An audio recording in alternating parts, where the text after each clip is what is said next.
মাধ্যমিক পরীক্ষায় সবাই ইংরেজিতে ভয় পায়। টেস্ট পরীক্ষা হয়ে যাওয়ার পর হাতে যে সময় রয়েছে সেই সময়টায় ইংরেজির বিষয়টিতে বেশি করে নজর দিন। পরিকল্পনা করে সামনের দিকে এগিয়ে যেতে হবে। ইংরেজির বিশেষজ্ঞ শিক্ষকরা বেশ কিছু পরামর্শ দিয়েছেন, সেগুলি উল্লেখ করছি। প্রথমে জেনে নিন ইংরেজির লিখিত পরীক্ষা হয় কত নম্বরের। ইংরেজির লিখিত পরীক্ষা হয় 90 নম্বরের, আর 10 নম্বরের পরীক্ষা নেওয়া হয় প্রজেক্টে।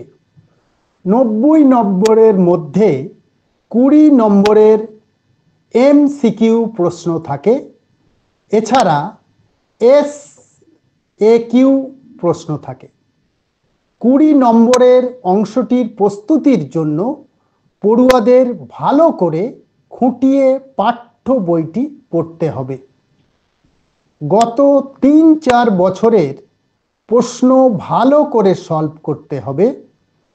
এবছর মাধ্যমিকের জন্য কী ধরনের প্রশ্ন আসতে চলেছে তার আন্দাজ পাবেন। সিন কম্প্রিহেনশনের জন্য সিলেবাস দেখে পড়াশুনো করুন।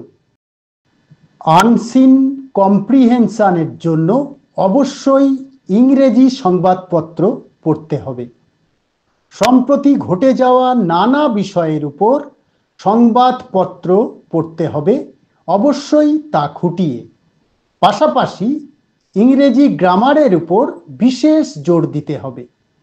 গ্রামার অ্যান্ড ভোকাবুলারির জন্য 6ষ্ঠ শ্রেণী থেকে 8ম শ্রেণীর গ্রামার আবারও নতুন করে পড়ে নিন। মাধ্যমিকের পাঠ্যসূচিতে সবই রয়েছে।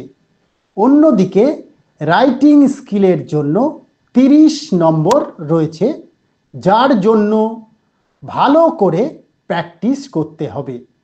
প্রস্তুতির জন্য টেস্ট পেপার প্র্যাকটিস করতে হবে। ইংরেজির ক্ষেত্রে প্রশ্ন সম্পর্কে ধারণা পাওয়ার জন্য টেস্ট পেপার সলভ করা প্রয়োজন। খেয়াল রাখতে হবে বানান যেন ভুল না হয়। দুর্বলতা কাটিয়ে ভালো নম্বর পাওয়ার জন্য এই পরামর্শগুলি মেনে চলুন আর মাথা ঠান্ডা রেখে পরীক্ষায় বসুন।